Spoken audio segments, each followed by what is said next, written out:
அன்புள்ள ஆண்டவரே,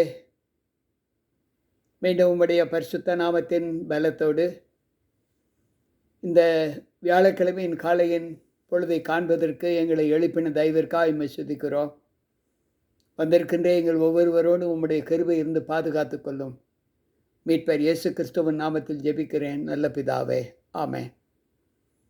அன்பு பிள்ளைகளே, கர்த்தருடைய வார்த்தைகளை கேட்பதற்கு வந்திருக்கிற உங்கள் அனைவருக்கும் நம் ஆண்டவரும் இரட்சகருமாய் இருக்கிற இயேசு கிறிஸ்துவின் பரிசுத்த நாமத்தின் இந்த வியாழக்கிழமையின் காலையின் வாழ்த்துக்களை தெரிவித்துக் கொள்கிறேன். கர்த்தர் நம்மோடு இருப்பாராக. தொடர்ந்து ஆண்டவருடைய வார்த்தைகளை கேட்பதற்கு இந்த நாளை தேவன் நமக்கு கட்டளையிட்டு இருக்கிறார். தேவனுக்கு பயந்து நடக்கிற பிள்ளைகளாக நம்மை ஒப்புக் கொடுத்து ஆண்டவருடைய சமூகத்தில் நம்மை தாழ்த்துவோம். வேதாகமத்தில் இன்றைக்கு தெரிந்து கொள்ளப்பட்ட சத்திய பகுதி எரேமியா தீர்க்கதரிசியின் புஸ்தகம் 13வது அதிகாரம் 23வது வசனம். அந்த வசனம் என்ன சொல்லுகிறது என்றால், எத்தியோப்பியன் தன் தோலையும் சிவிங்கி தன் புள்ளிகளையும் மாற்றக்கூடுமோ? மாற்றக்கூடுமானால் தீமை செய்ய பழகின நீங்களும் நன்மை செய்யக்கூடும் என்று சொல்லுகிறார். அன்பு பிள்ளைகளே, சற்று யோசிப்போம். ஆண்டவர் சொல்லுகிற வார்த்தை, எத்தியோப்பிய தன் தோலையும் சிவிங்கி தன் புள்ளிகளையும் மாற்றக்கூடுமா?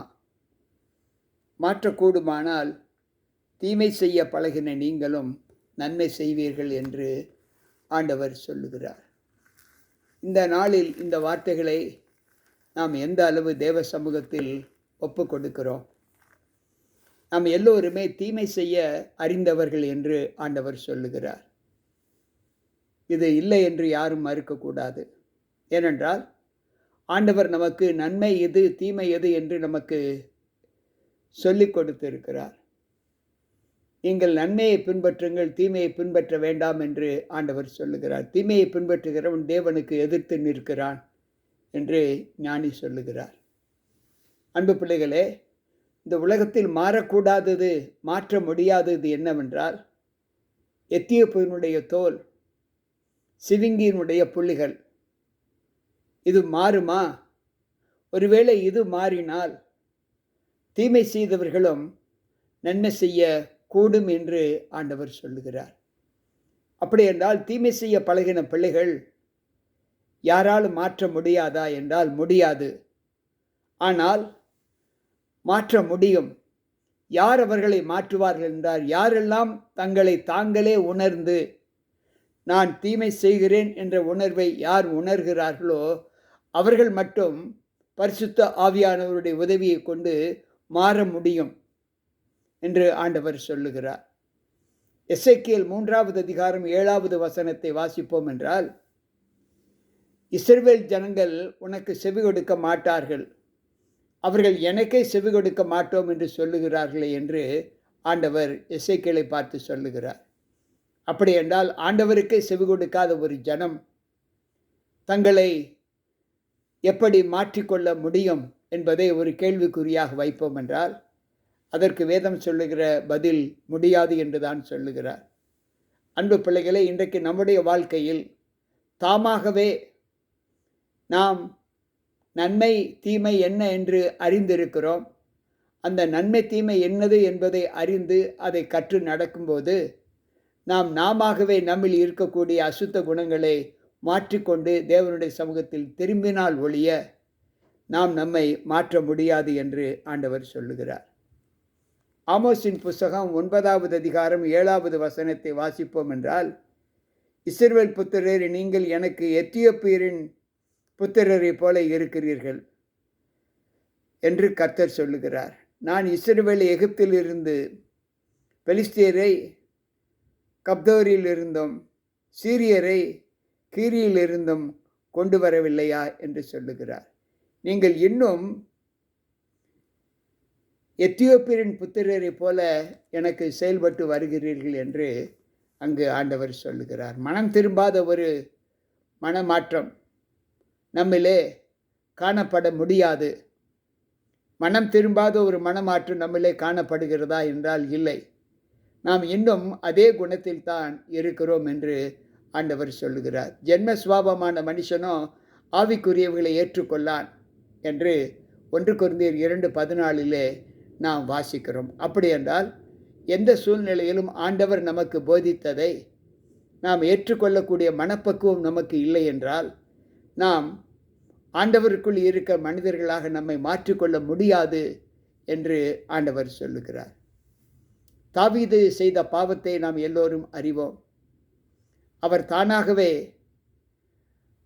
தேவ சமூகத்தில் உணர்ந்து எச்சரிக்கப்பட்டு மனம் திரும்பி தேவ சமூகத்தில் வரும்போது ஆவியானவர் அவருக்குள் வாசம் பண்ணி அவரை மாற்றினார்.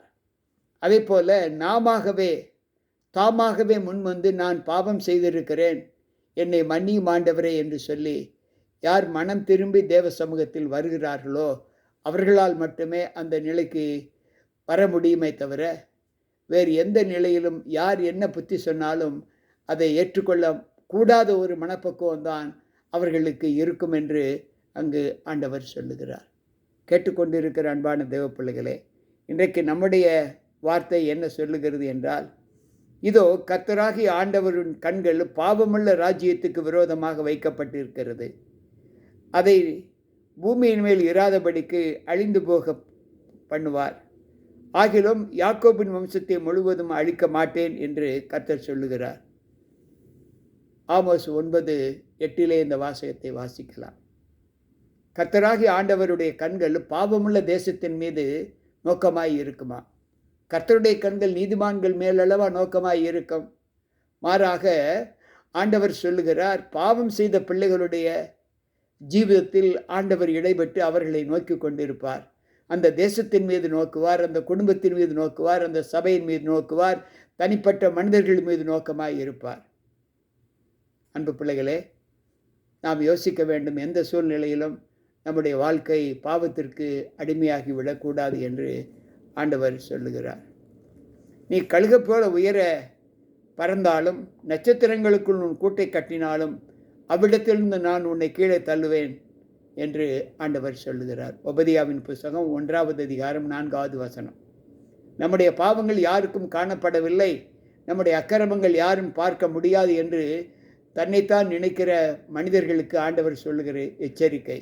நீ ஆகாயத்தில் போனாலும் நட்சத்திரங்களுக்குள் உன் கூட்டை கட்டினாலும் அங்கே இருந்தும் நான் உன்னை கீழே தள்ளுவேன் என்று ஆண்டவர் சொல்லுகிறார். எனக்கு பிரியமான தேவ பிள்ளைகளே, சற்று யோசித்து பார்ப்போம். நம்முடைய சூழ்நிலை எந்த அளவு தேவனுக்குள் ஈர்க்கப்பட்டு இருக்கிறது என்பதை யோசித்து தேவனுக்கு பிரியமுள்ள ஒரு அனுபவத்தை நம்முடைய வாழ்க்கையில் பெற்று அதை நாம் மனமாறுகிற ஒரு அனுபவத்தோடு நம்மை ஆண்டவருடைய சமூகத்தில் ஒப்பு கொடுத்தால் ஒழிய நாம் நிச்சயமாக மீட்பின் அனுபவத்தை பெற முடியாது என்று ஆண்டவர் சொல்லுகிறார். கேட்டுக்கொண்டிருக்கிற அன்பான தேவ பிள்ளைகளே, மாறாத மனம் உங்களில் யாருக்காவது இருக்கும் என்றால், அல்லது கேட்டுக்கொண்டிருக்கிற நம்மில் யாருக்காவது இருக்கும் என்றால், அந்த மனதை மாற்றும்படி